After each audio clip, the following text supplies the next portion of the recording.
Chapter 1 Transhumanism The Most Dangerous Idea. The best definition of transhumanism is due to the anti-transhumanist Francis Fukuyama.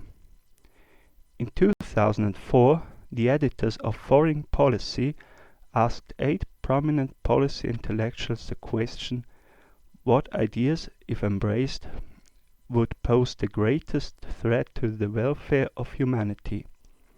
Fukuyama's choice for the world's most dangerous idea was transhumanism. Bailey, 2004. In his essay republished in Fukuyama 2009, Fukuyama said, "As transhumanists see it, humans must wrest their biological destiny from evolution's blind process of random variation and adaptation and move to the next stage as a species." It's not that unusual for outspoken anti-transhumanists to show a crystal clear understanding of transhumanism. Fukuyama clearly understands that transhumanism is all about taking control of human evolution, but he considers this a bad thing that would subvert the existing social order. He recommends humility instead. I consider humility a dirty word and agree with the conclusion of Ronald Bailey's commentary, Bailey 2004. The most dangerous idea is banning technological progress in the name of humility. Transhumanism has been ridiculed as the rapture of the nerds, notes neuroscientist Sebastian Seung in Connectome, Seung 2012. Some find it strange to fantasize about eternal life in the future when so many dire problems threaten the world today. But transhumanism is the inevitable and logical extension of Enlightenment thought, which exalted the power of human reason. Transhumanism resolves a major problem of the Enlightenment, which was based on scientific worldview that deprived many people of the feeling of purpose. My definition: transhumanism affirms that using advancing technology to radically change the human condition and overcome all human limits, including death, is both feasible and desirable. I'm assuming that most readers of this book are at least somewhat familiar with transhumanism, so I'm not even trying to give a complete and detailed account. That would take a whole book, and fortunately there are excellent books on transhumanism. I especially recommend Transcendence, Kaufman 2015, and The Transhumanist Reader, Moore 2013. The first recommended reference, Kaufman 2015, written by J. Cornell and Ken Kaufman, also known as Are You Serious of Mondo 2000 fame, is a collection of alphabetically ordered short chapters about transhumanism and related technologies. If you are young and don't remember the 1980s, you should know that before Wired magazine, the cyberculture magazine Mondo 2000, edited by Are You Serious, covered dangerous hacking, new media and cyberpunk topics such as virtual reality and smart drugs with an archaic and subversive slant. As it often happens, the more sedate Wired, a watered-down later imitation of Mondo 2000, was much more successful and went mainstream.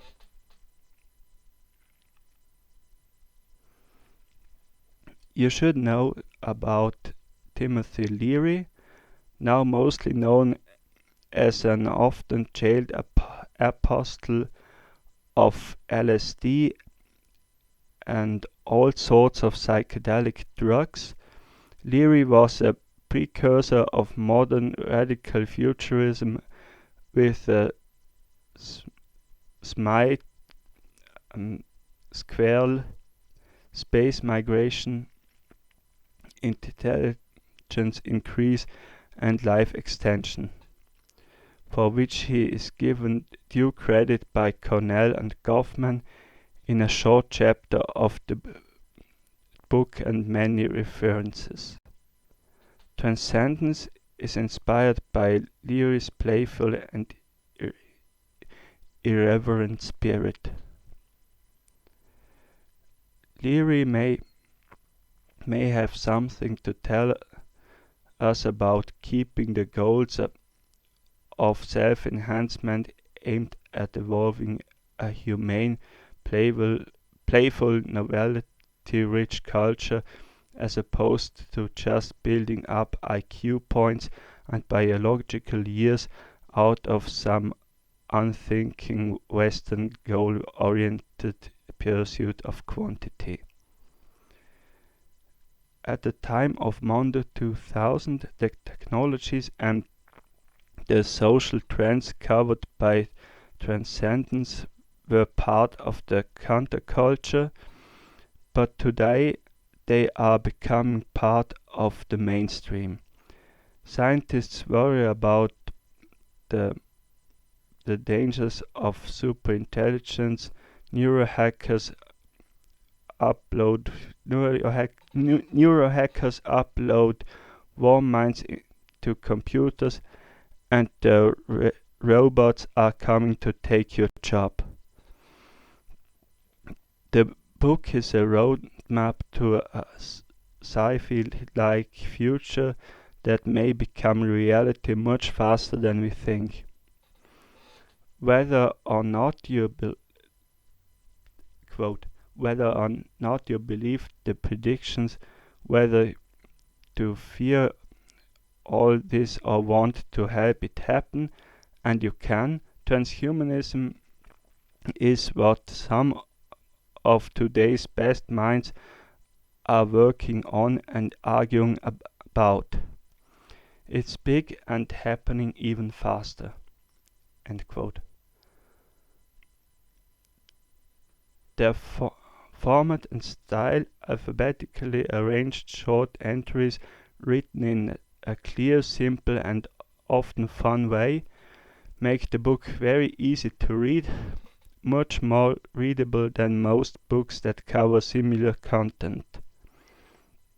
Forget the aseptic and the over-intellectualized emphasis on arcane science and philosophy and jump into the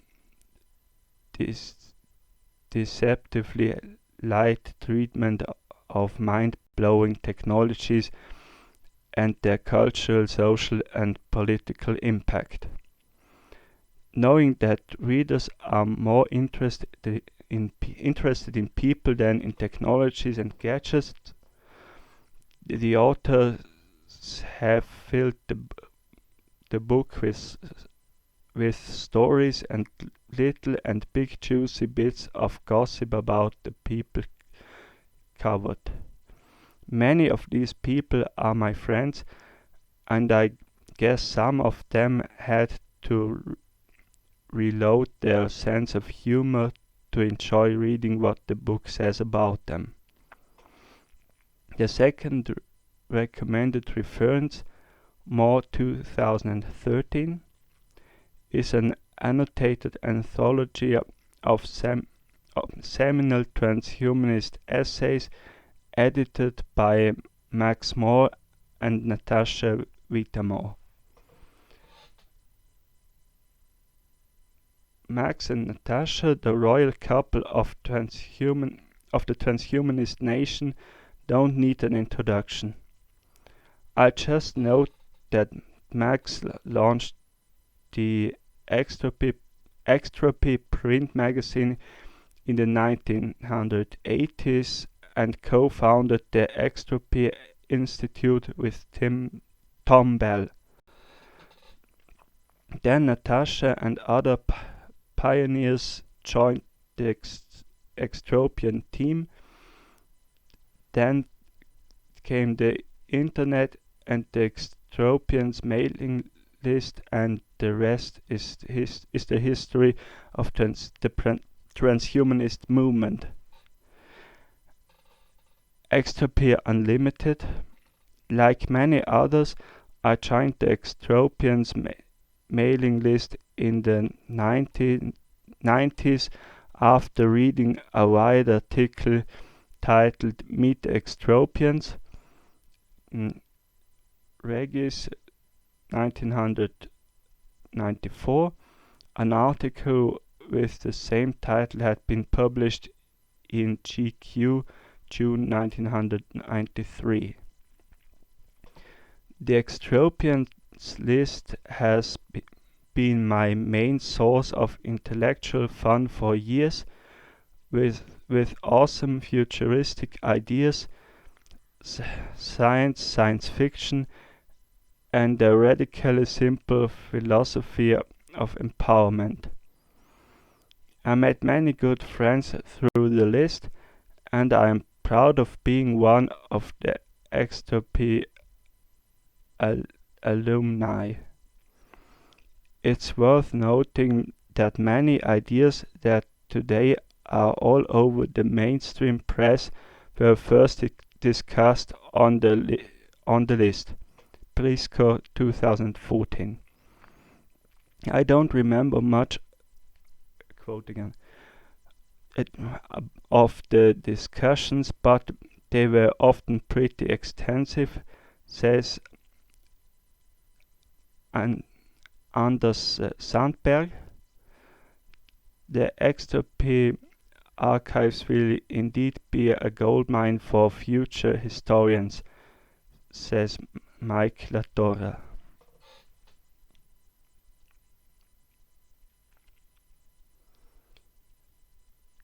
Cryptography pioneer Hal Finney, now cryopreserved at Alcor, had similar thoughts. It's possible that someday this material will be seen as representing the birth of ideas which will turn out to be key to the further development of humanity, he said. Remembering that the original Extropians mailing list had a policy of quasi-secrecy with regard to list archives, Hell added, as a result, much of that freewheeling discussion had been lost, an information exchange which many of us remember as among the most dynamic and engaging we have ever encountered. It may never be possible to reconstruct or restore those lost archives, but eventually the list policy changed, and we should make sure that what remains is not lost.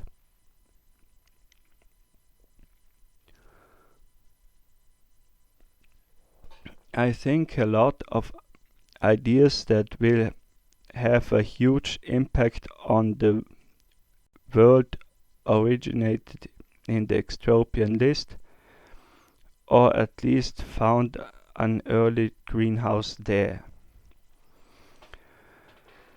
The Extropians list is now called Extropy-Chat. The official list archive is at xtropy.org starts in October 2003.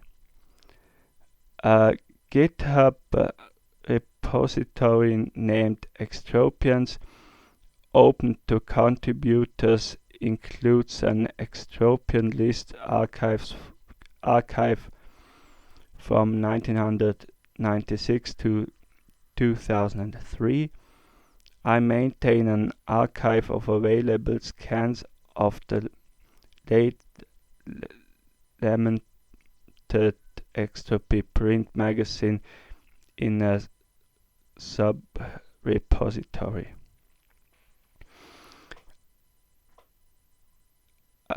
A thousand transhumanist flowers. The Extropy Institute closed in 2006, claiming that its mission was essentially completed.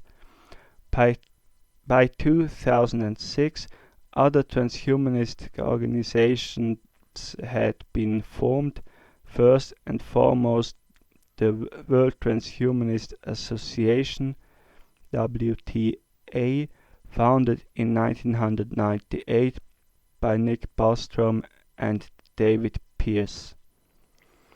I joined the WTA and soon became one of its directors with Nick, Jose Cordeiro, James Hughes, Mike Latorre, Mike Treader, and Mark Walker. With the sponsorship of the late Peter Hutton, one of the first recipients of artificial heart transplant, we had our first meeting in Oxford in 2004. In the same year, I co-founded the Institute of Ethics and Emerging Technologies, IEET, with Nick, James, Mike, Mark, and George Dvorsky. It's worth nothing that while most early extropians favored libertarian political position, ranging from moderate to hardcore, the WTA included left-wing voices. The apostle of left-wing transhumanism still is James Hughes, and the Bible of left-wing transhumanism is Citizen Cyborg, Hughes 2004. In today's transhumanism, all possible and some impossible political positions are represented. There are self-identified transhumanists all over the political spectrum, with all sorts of positions on important social and political issues, and very different attitudes toward religion, from faith to atheism.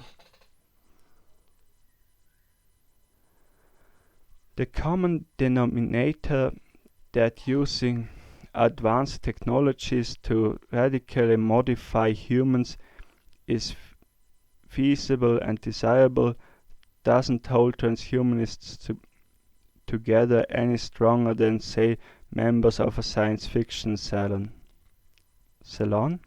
Don't know. I think it's time to stop pretending that there is a transhumanist community and openly acknowledge that there are many separate groups with similarities but also important differences. Goertzel 2011. Based on this and other considerations, after serving as a WTA executive director for a few months. I resigned in 2008. In the same year, the WTA was rebranded as Humanity Plus. After some vicissitudes, Humanity Plus was chaired for a while by Natasha. The irony of the organization being chaired by someone closely associated with the old transhumanist tendencies that they were supposedly trying to escape, quote, has been noticed by Are You Serious? Government 2015. In the mid-2000s, I started organizing transhumanist events in the virtual reality of Second Life and then in other virtual worlds. Vita More 2010. I brought many transhumanists to virtual reality and met other native transhumanists in virtual worlds, including digital persons living virtual lives separated from their RL real-life identities. Some of them, like Kanye Sun Tzu, became good real-life friends. These days, there are many transhumanist organizations around, including political parties.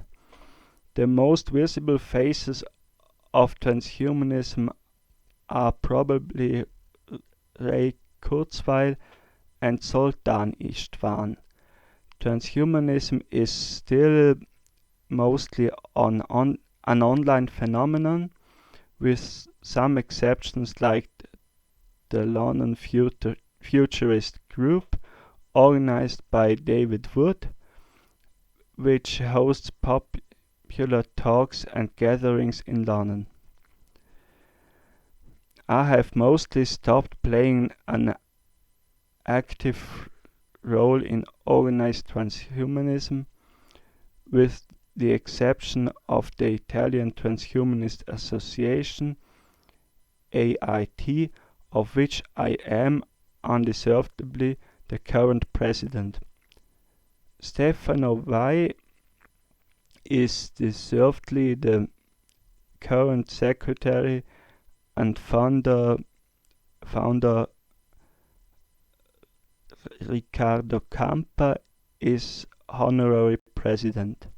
Riccardo and Stefano are true Renaissance men, actively engaged in mainstream culture, philosophy and politics as well. I also play an active role in the Christian Transhumanist Association and the Mormon Transhumanist Association, and of course of my Turing Church group, which is now not really an organization, more like a disorganization by design.